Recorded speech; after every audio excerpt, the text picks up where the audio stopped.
semuanya, kami dari kelompok 4 akan menjelaskan Excel model siklus karbon pada praktikum minggu keempat. Nah, ini bertujuan untuk membuat model siklus karbon dan mengetahui faktor-faktor yang berpengaruh terhadap reservoir karbon di atmosfer.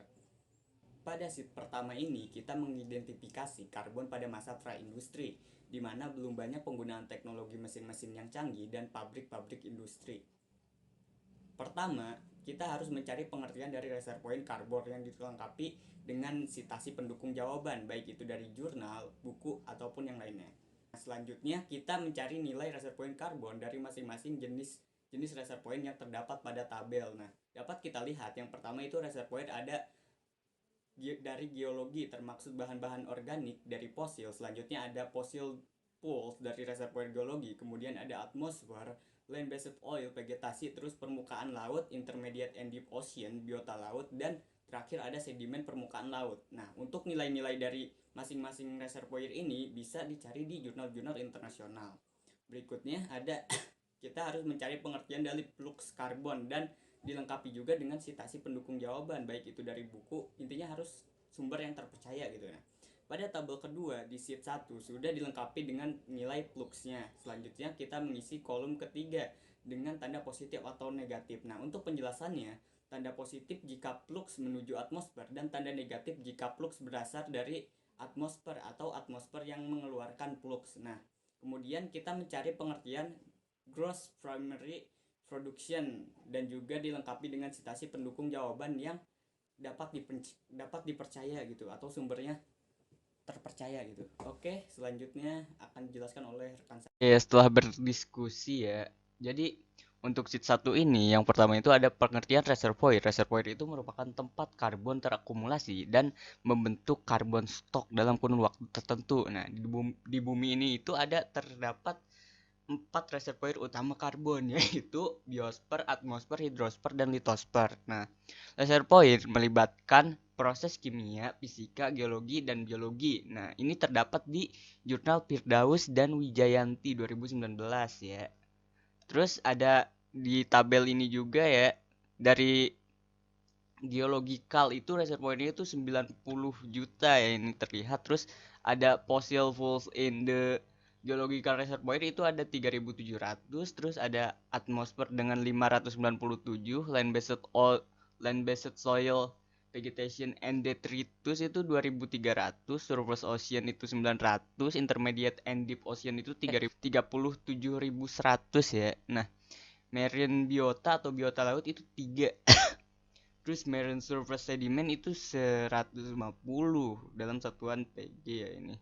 Nah, terus flux karbon itu apa sih? Flux karbon itu merupakan fungsi daya laut, karbon dioksida, dan kecepatan atmosfer gas karbon dioksida yang terjadi di permukaan laut. Ini dari Fahri et al. 2015. Nah, biasanya diukur dalam satuan gigaton karbon per tahun. Dissolved inorganic carbon atau DIC yang berasal dari daratan akan menambah nutrien di laut sehingga fitoplankton meningkatkan pertumbuhan dan terjadi peningkatan konsumsi CO2 yang akan merubah tekanan parsial CO2 di permukaan perairan. Nah, tekanan parsial ini menentukan nilai flux karbon dioksida dan fungsi dari perairan, apakah pelepas CO2 atau penyerap CO2. Ini dari Latifah et al. 2019. Nah, ini dapat terlihat dari tabel berikutnya yaitu flux dengan flux rate-nya sudah terisi. Jadi kan tanda positif di sini itu menjelaskan bahwa jika flux menuju atmosfer itu tandanya positif gitu. Terus kalau yang negatif itu kalau fluxnya berasal dari atmosfer atau atmosfer yang mengeluarkan flux gitu. Nah, terus itu yang selanjutnya itu ada pengertian dari gross primary production ya, GPP. Nah, gross primary production adalah salah satu metode untuk memperkirakan penyerapan karbon oleh vegetasi yang memanfaatkan data penginderaan jauh yaitu citra satelit. Ini dari Kurniadi et al. 2016. Terus GPP itu dikenal sebagai proses sentral yang mengatur struktur dan fungsi ekosistem. Tumbuhan bertanggung jawab atas sebagian besar GPP. Nah, setiap tahunnya, selama fotosintesis tanaman mentranspirasikan air dalam jumlah besar sehingga GPP berdampak pada siklus air dan karbon. Perubahan iklim juga akan berdampak pada GPP dalam skala lokal hingga global. Selanjutnya kita beralih ke sheet 2. Pada sheet ini kita membahas lebih lanjut mengenai siklus karbon pada zaman praindustrial.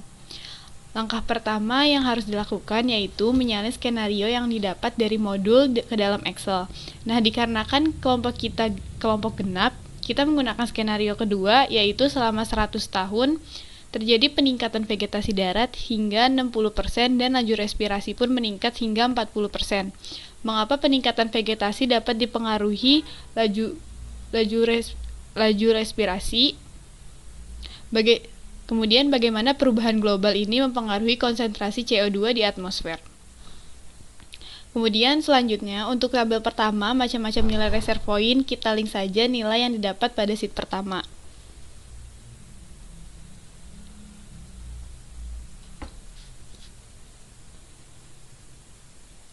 Kemudian untuk mengetahui selanjutnya kita drop saja ke bawah. Setelah nilai reservoir sudah terisi, kita lanjut mengisi ke tabel kedua, yaitu laju perubahan flux. Untuk mengisinya kita menggunakan skenario yang telah diberikan serta nilai perubahan flux referensi yang telah diberikan. Untuk kolom respirasi, sesuai skenario bahwa terjadi peningkatan respirasi sebanyak 40%, sehingga pada kolom tersebut dimasukkan rumus C17 ditambah dengan C17 kemudian dikalikan dengan persen peningkatannya.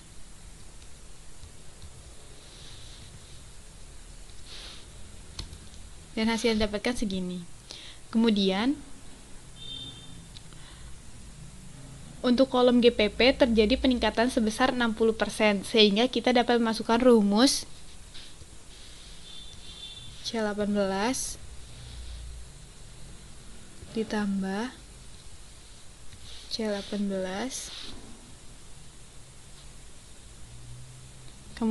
kemudian dikalikan dengan peningkatannya.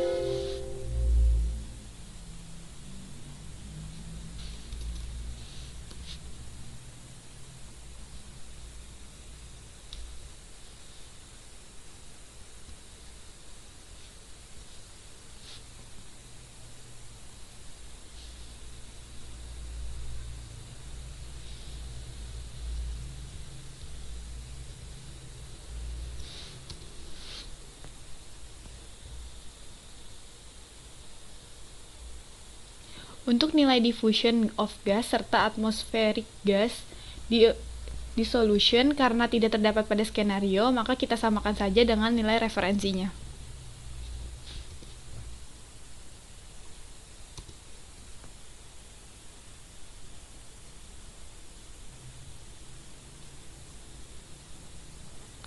Kemudian untuk pengisian kolom change to atmosphere concentration akan diisi nilai positif jika menuju atmosfer, sedangkan jika berasal dari atmosfer akan diberi nilai negatif.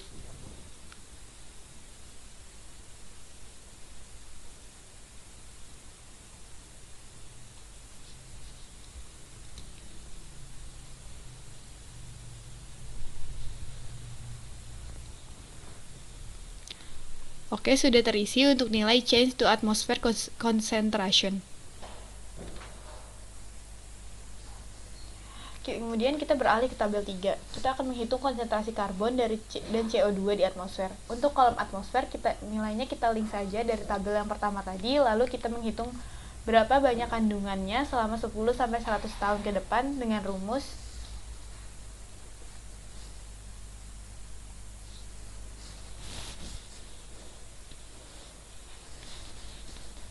kemudian ditambah dengan tahun reservoir dari tahun tersebut, kemudian dikali dengan kita melihat change to atmospheric concentration-nya. Apabila dia positif, maka ditambahkan positif, kemudian digabung dengan positif. Jika itu negatif, maka digabung dengan negatif.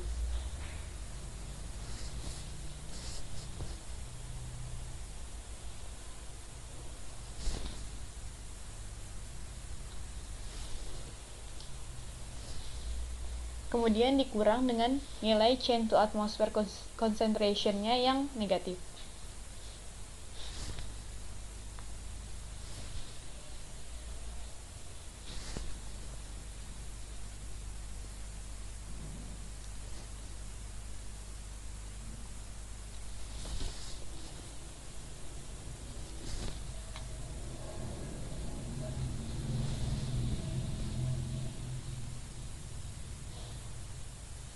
Kemudian dikurangi dengan change flow rates-nya yang bernilai negatif.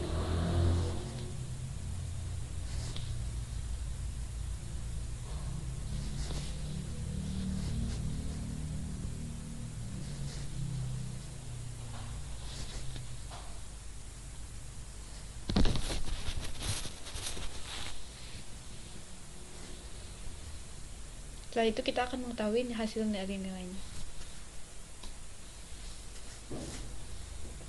Nah, setelah itu untuk nilai di awalnya kita kunci menggunakan Fn F4.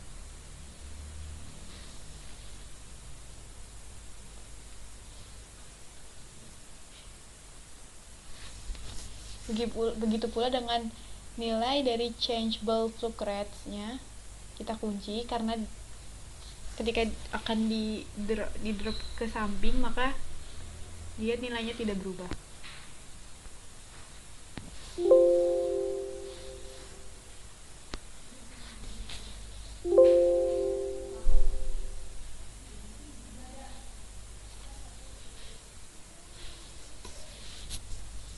Kemudian kita drop saja ke samping.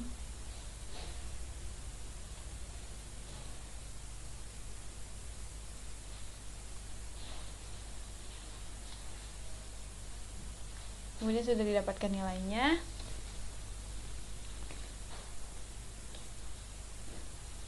Lalu untuk kolom konsentrasi CO2 di atmosfer dalam ppm, kita mencari nilai tersebut sesuai dengan referensi yang didapat. Untuk zaman praindustri kita dapat sebesar 280 ppm. Kemudian untuk 10 tahun sampai 100 tahun kemudian dihitung dengan menggunakan rumus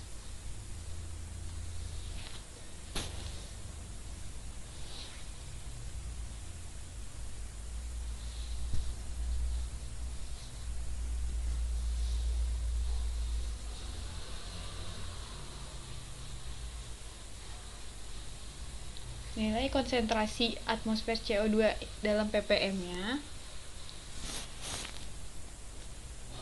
dikali dengan konsentrasi preindustrial di atmosfernya, kemudian dibagi dengan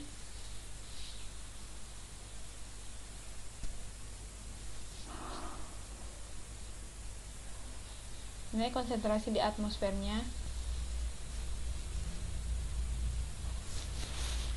Kemudian untuk nilai dari konsentrasi atmosfer CO2 in ppm-nya kita kunci, karena dia ketika di grup ke samping maka nilainya akan sama.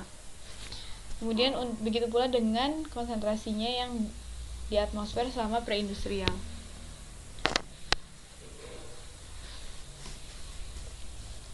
Setelah itu kita drop saja ke samping.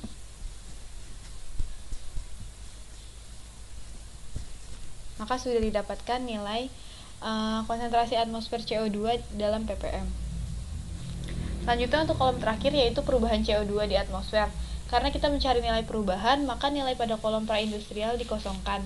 Langsung masuk ke tahun 10 sampai 100 yang dapat dihitung dengan rumus nilai konsentrasi CO2 tahun yang dihitung dikurangi tahun sebelumnya. Sebagai contoh, untuk 10 tahun perubahan rumusnya adalah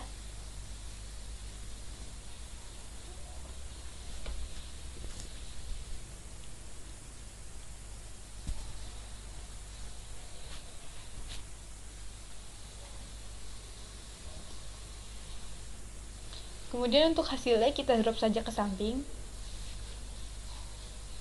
sampai pada tahun ke-100.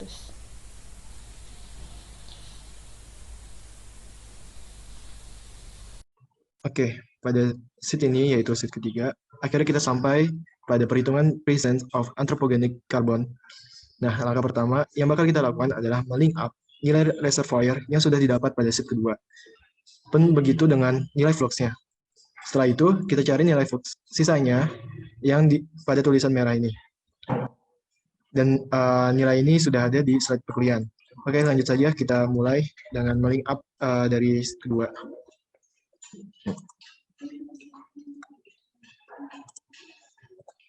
Nah, kalau sudah segini, kita langsung share saja sampai bawah.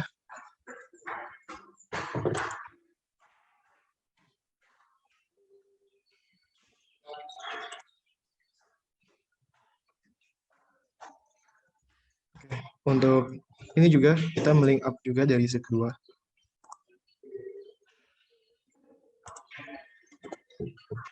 Ini langsung dari bawah. Nah, untuk yang merah ini kan sudah ada di slide perkuliahan, kita langsung masuk saja, masukin angka-angkanya saja. Kalau sudah, kita tentukan dulu tanda change to atmospheric concentration dengan cara melihat arah perubahannya. Jika dari atmosfer ke terestrial, maka bertanda positif, dan begitu juga sebaliknya.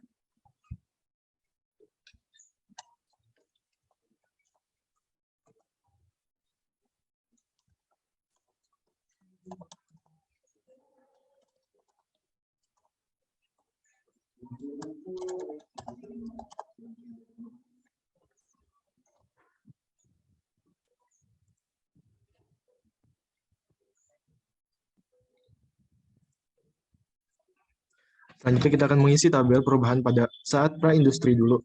Untuk tabel ini yaitu tabel change in the pre-industrial carbon reservoir over time. Oke, untuk ini kita hanya melink up saja nilai reservoir atmosfer di kolom B8. Nah, kita cuma tinggal melink up aja dari sini, nilai ini, untuk mengisi kolom ini. Kemudian kita langsung saja ke kita seret saja sampai ujung untuk nilai yang sama.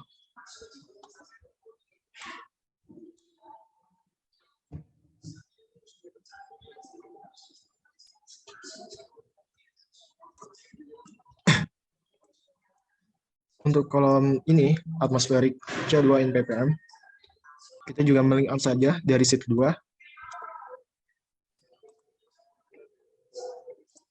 Yaitu ini, di kolom B26. Nah.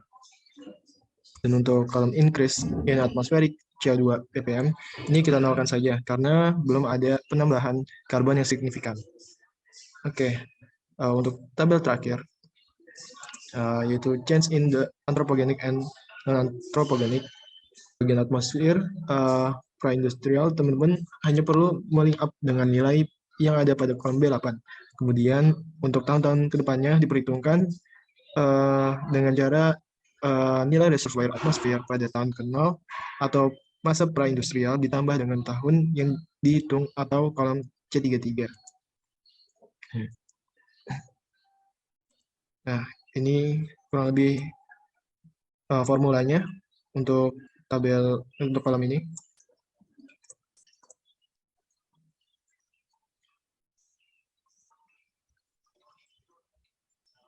Kemudian pada bagian atmospheric CO2 in ppm pada masa pra-industri atau tahun ke-0, teman-teman link up saja dengan kolom B29 untuk rumus setelah masa pra-industri. Teman-teman bisa menggunakan rumus nilai atmosferik pada masa pra-industri dikali dengan tahun yang dihitung dan dibagi dengan nilai atmosfer dari tahun yang sedang dihitung. Kalau dengan formula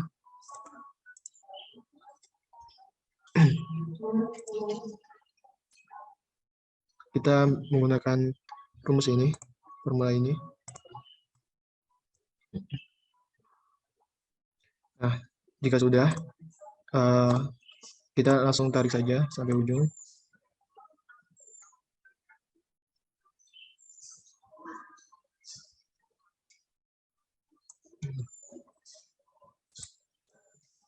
Kemudian untuk kolom terakhir, nilai penambahan atau increase pada masa praindustri, teman-teman tinggal mengurangi nilai atmosferik CO2 in ppm dengan dirinya sendiri. Untuk tahun setelah masa praindustri, teman-teman tinggal kurangi saja tahunnya dengan nilai peningkatan pada saat praindustri, atau kalau menggunakan rumus formula instannya dengan cara ini. Nah, jika sudah, tinggal tarik saja hingga ujung.